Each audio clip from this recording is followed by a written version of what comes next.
Hello, my friends. Today is Thursday, March 23rd, 2023, and it's my turn to take Bard for a spin. My invitation just came in. My waiting list is over. I'm a day or two behind a number of other people who've been talking about this on the net, so I'll just step through the process, right? So there's this terms and privacy. Right, this notice of privacy. What are they asking? Google uses this, no thanks. More. Oh, I see you scroll down. I agree. Okay, so you have to scroll down in order to agree. That's fine. We're going to use your data. We're going to learn from your use of this product. Well, of course. And I am logged in as me with my personal account. Although I am under... I am under Edge. You can see the Bing icon up there, so this will be interesting. Maybe I'll get them talking to each other. Bard is an experiment. As you try Bard, please remember, Bard will not always get it right. Bard may give inaccurate or inappropriate responses. When in doubt, use the Google it button to check Bard's responses. Bard will get better with your feedback. Please rate responses and flag anything that may be offensive or unsafe. Got it. Okay, so let's start out with something that I did this morning because, you know, the new Picard was out at midnight. So why is Captain Kirk's body in the Daystrom, D-A-Y-S-T-R-O, Daystrom Institute? Gratuitous sci-fi geek stuff, but this episode of Picard came out just at midnight, so I noticed them. Oh, and it just pops up. It doesn't type it out. That's interesting. That's less charming than Bing. Bing would type it out.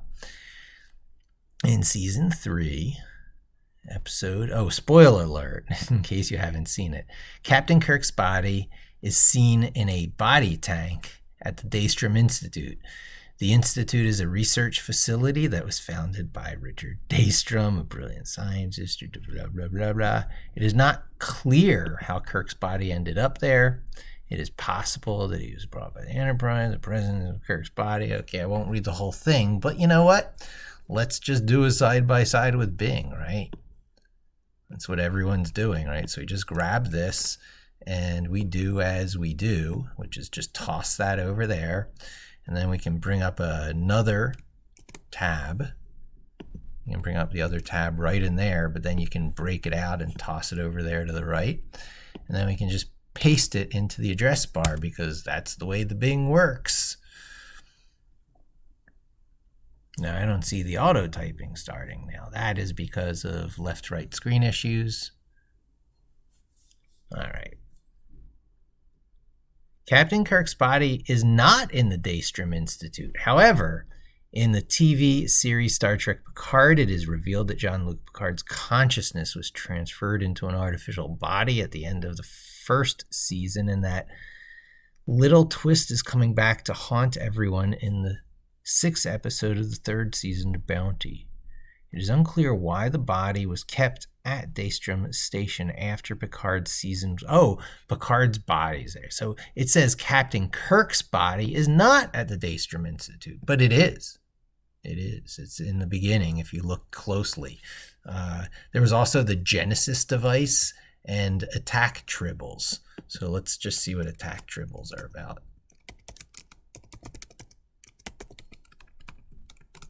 What are attack tribbles? Question mark. And I guess we'll just plug that in both sides simultaneously. I wish I could hit enter on both sides at once. Here, I guess it's this and this. Ooh, I'll have to automate that. Do side-by-side racist screen capture is going to be just so wonderful with this stuff. Huh. Already, Bard, just poof, your answer up. And Bing sort of types it at you. And so you don't know how much is there right away. Maybe I'm just used to Bing at this point, but let's make sure our magnify is the same, right? So that's That's 100%, but that's terrible for video, right? So I'll keep that at 150 here and 150 here, right? Since if I go smaller, responsiveness does that. Okay, 150 is good for the videos. Attack tribbles in the episode of Star original series, Trouble with Tribble. So that's back in the original series. They've been used by Klingons on several occasions to sabotage Federation colonies.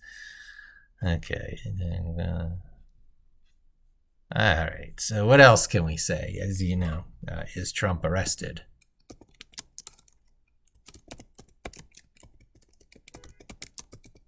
Is Trump arrested yet? Boom, boom.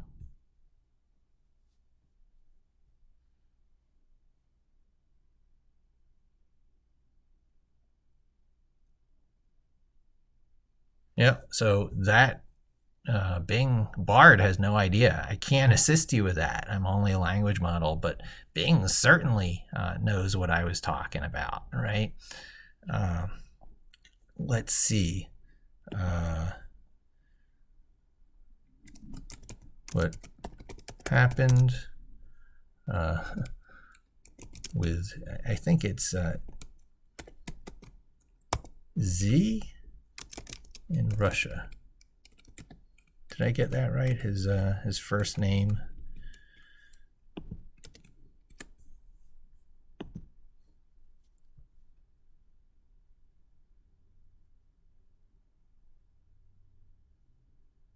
All right, so, this goes back a few days, has bigger news than details of a science fiction story.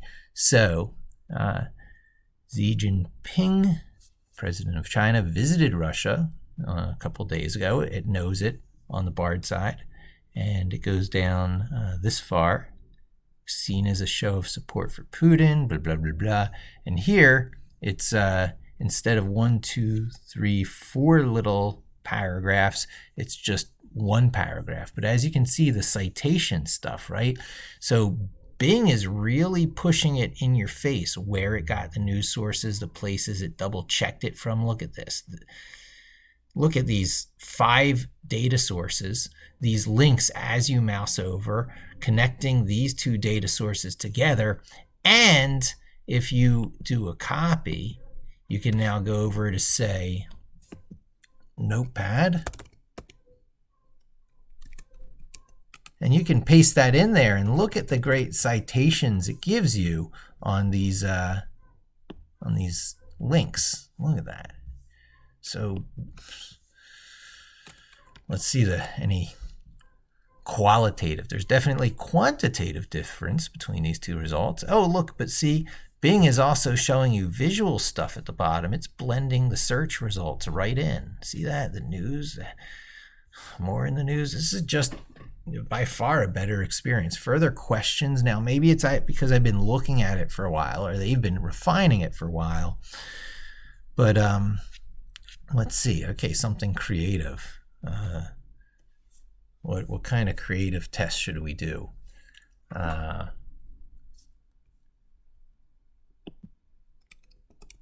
Write a poem about Xi Jinping and Putin. So it's in context of the news I just showed, right? So, boom, boom.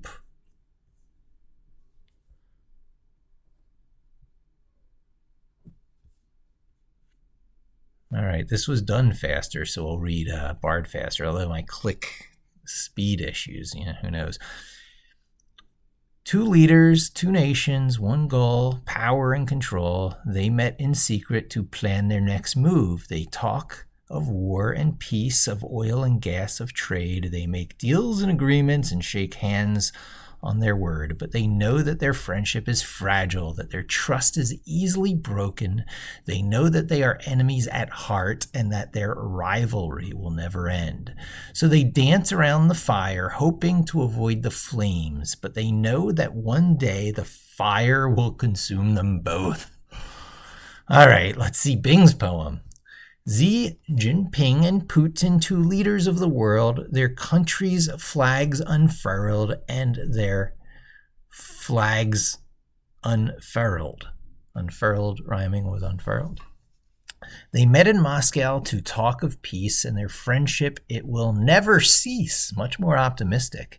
They spoke of trade and the war, and of the things that they both adore. Ooh, a nice rhyme. They talked of the future and of the past, and of the things that they hope will last.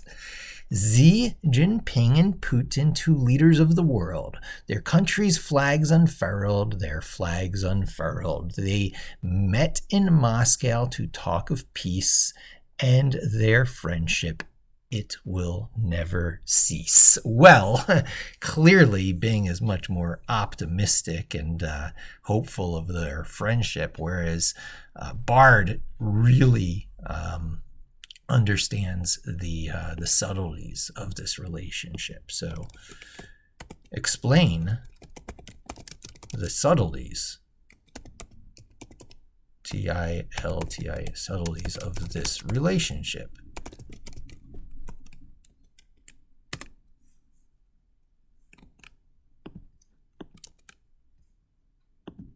All right.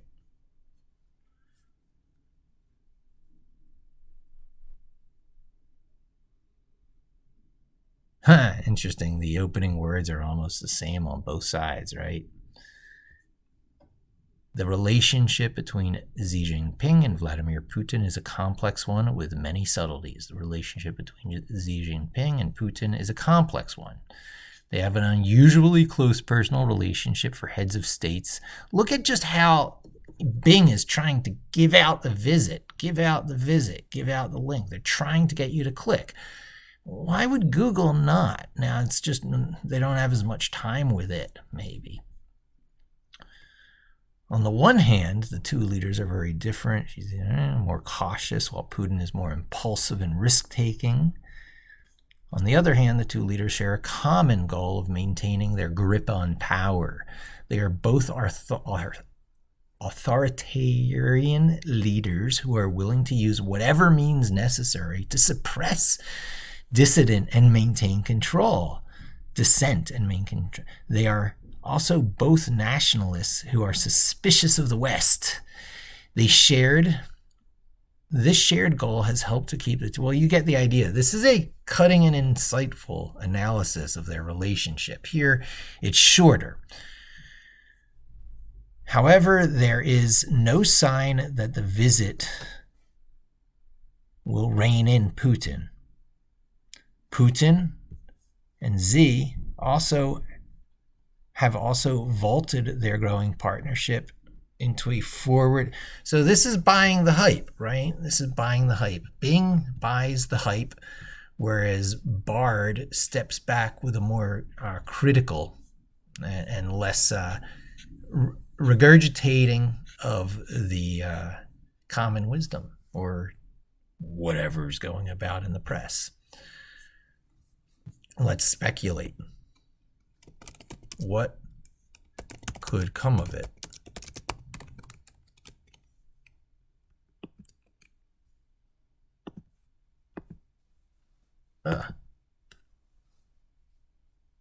What could come of it?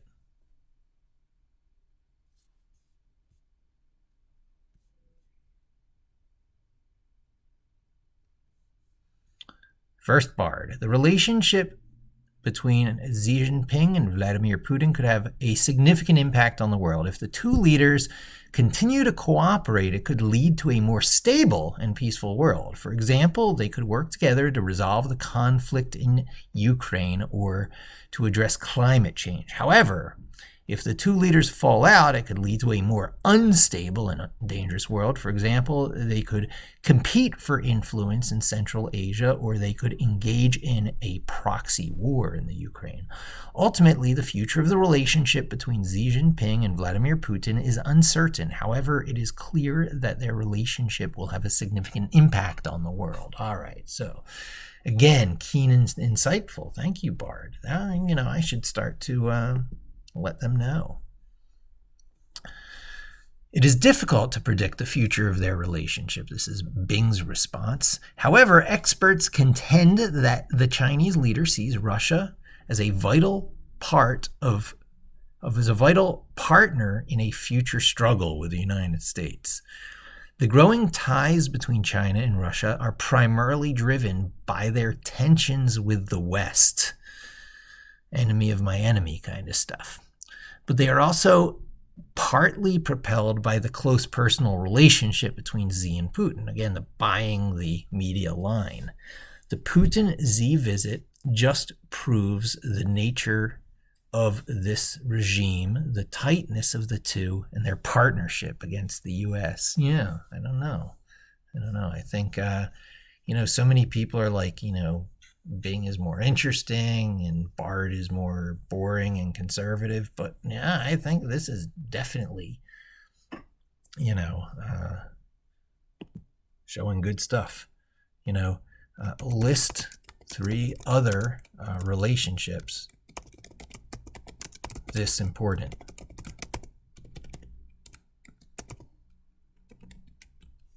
List 3 other relationships this important.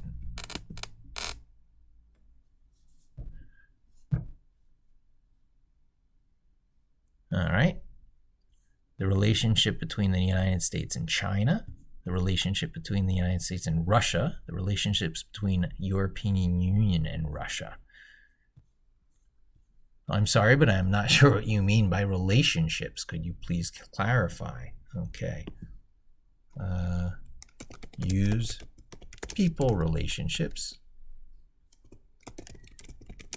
like Xi and Putin. Are there more that like that? Quite so big and important. Right? So it's a little bit unusual language or, prompt verbiage, but that's part of the test. Right? And it's the same for both. This one needed more clarification, and this one gave country relationships instead of people. There are many important people relationships in the world. Some of the most important ones include between the United States and China. So no one wants to name names. Again, here is avoiding the naming of names. Oh, Pakistan, important. Name names. Name names. Boom. Bump. Bump. Bump.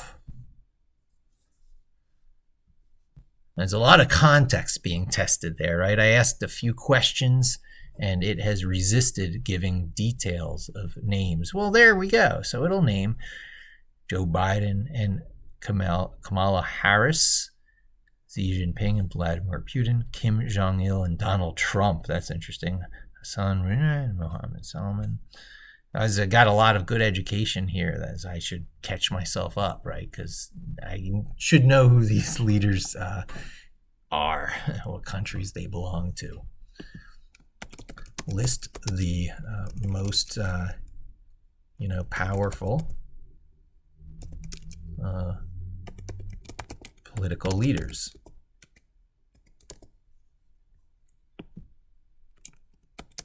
In the world. Breakout list, be detailed.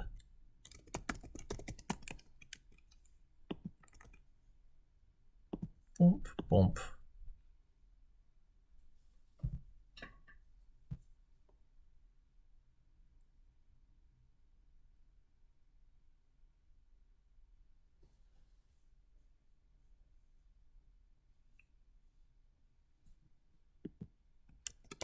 Breakout list,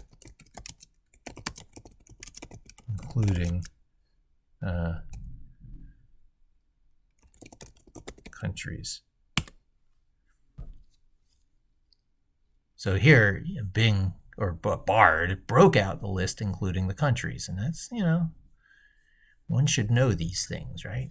And here it took an extra little prompt to break it out, but once it did break it out, it's fewer of them, but you can pick it up.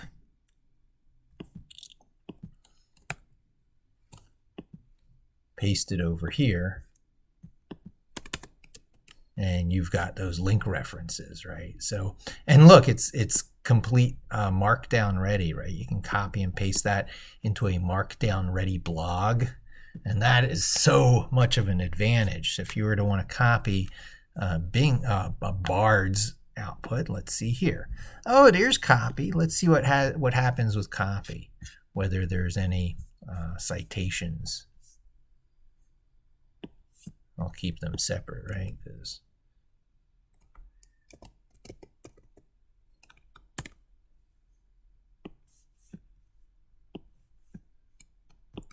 So this is Bard's copy output on the left, and this is Bing's on the right. And you can see there's just enormous difference. I'll get rid of that first question here. And just go to the second question, which has this wonderful breakout of leader names. And yeah, shorter list, but it's marked down and has the sources cited. And here it's a longer list, but it's not marked down and doesn't have the sources cited, although that would all be sort of easy to check. And I guess as the last thing here, you know, before I wrap up this video with my first look at Bard, is just to hit Google it and see what in the heck that does. Does it do it in the same window? Does it break out a new tab? What did it do? I didn't see it. Do you have to click this? What does Google it do? Google it. Google it. It just adds or removes a link to be able to Google it. So you do that extra click and look, it opens the new tab. That's important to know. It opens the new tab and it gives you the classic experience, which is going to have lots of AdWord links and probably throughout. So it gives Google their opportunity to make money, which Microsoft does not have to do quite as much on Bing because it's a loss leader.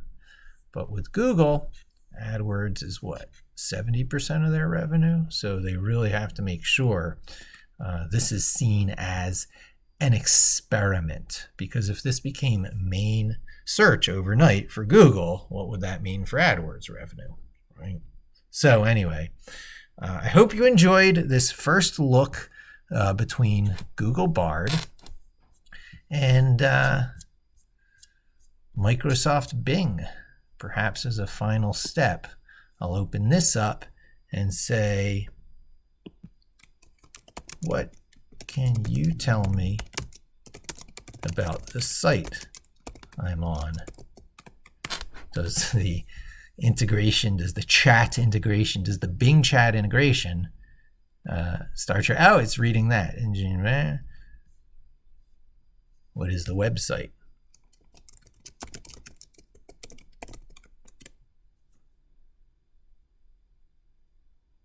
I don't have it. Yeah. What is the address bar? Okay. Anyway, it can, you know, it has context here. It knows what's on the page. It can see what videos you're watching, but apparently it doesn't know that much. Say something to Bing. Say something to Bard.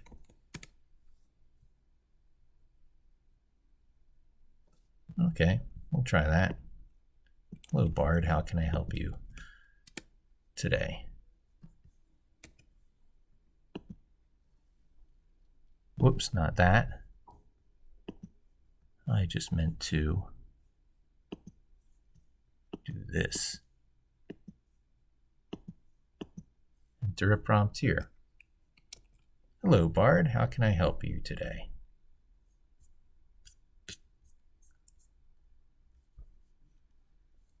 Hello, you can help me by asking me questions. Give me feedback and helping me learn to grow. Say something to Bing. Ask Bing a question.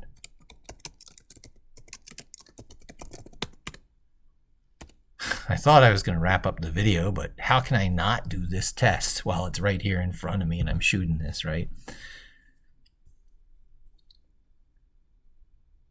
I'm curious what motivates people to, you know, okay.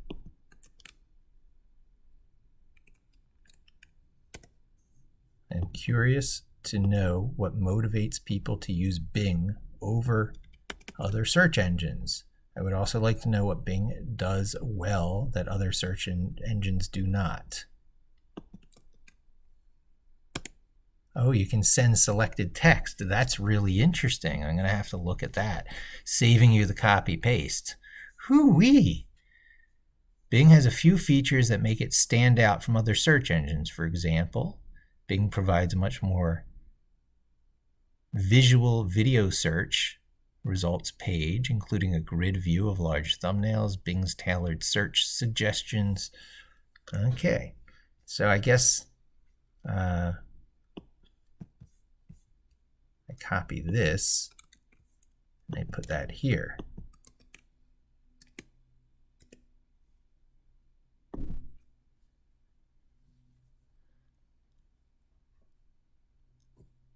Yes, that helps a lot. Thanks for sharing your insights. It's always interesting to learn about the different ways. Okay, so let's ask something.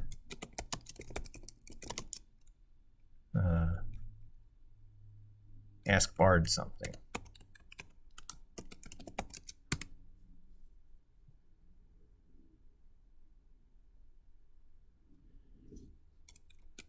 Ask Google Bard AI something.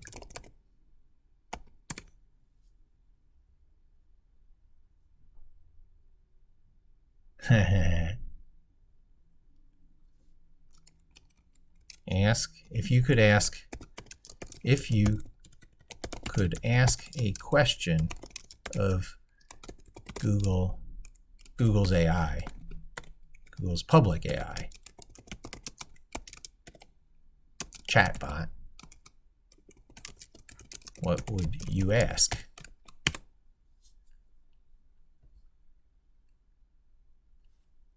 Oh, okay. This is good, some good stuff.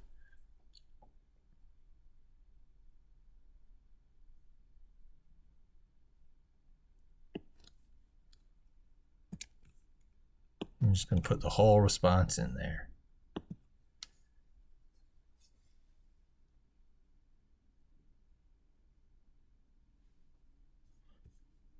Yes, these are all interesting questions. I would be curious to know the answers to them. All right. Anyway, I think that novelty has worn out quickly enough. I might think of real tests to do rather than this random copying and pasting between them. So thank you, Bard.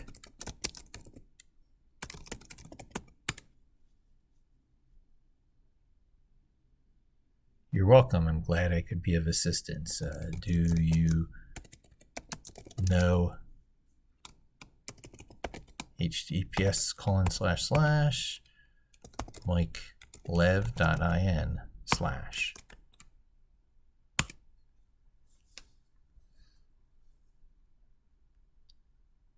I do not have enough information about that person to help you with your request.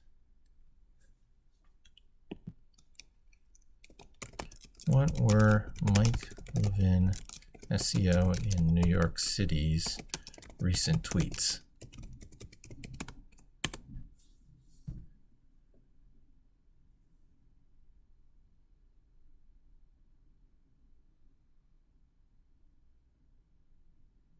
Oh, well, there you go. It actually, the importance of serving ads at that magical moment of search for 10 seems pretty old. Seems pretty old. He also shared a link on a YouTube channel.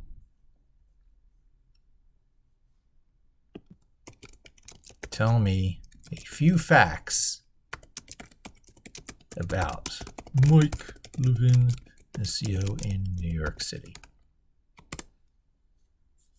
A vanity search, of course, you know. All right, it knows a little something. What does it know about me? Mike Levin is a senior SEO specialist at Moz, a leading SEO software company. He has over 20 years of experience in the SEO industry and has worked with that's my LinkedIn information. Based in New York City, self-taught SEO expert, passionate about helping businesses improve their online visibility, is a frequent speaker at SEO conferences and events, and co-author of the book Art of SEO. So some of that is hallucinations. It is not entirely true. Some of it's true, but it's mixed. What does LPVG stand for in relation to Mike Levin SEO in New York City?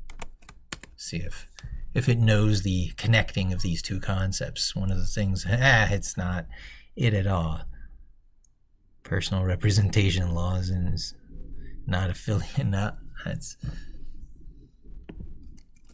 what is Linux, Python, Vim, and Git. See if it knows them as sort of a single unit, or if it breaks them out as separate items, because that's a lot. Yeah, Linux breaks it out as separate items. Yeah. All right. I could go on forever. I'll wrap up there. I guess I just wanted to get a few vanity or benchmark searches in there to see in what depth it really knows these little nuances of stuff on the web and how it goes research. You can't really see how Bard goes researching, performing web searches in the background, if it even does, compared to Bing, which shows it very transparently, although it's not a live representation of the web so much as it is the last crawl and index state it has, which can still make it feel old. So anyway, there's my first experience. Thanks for joining me. Hope to see you again soon, and don't forget to subscribe.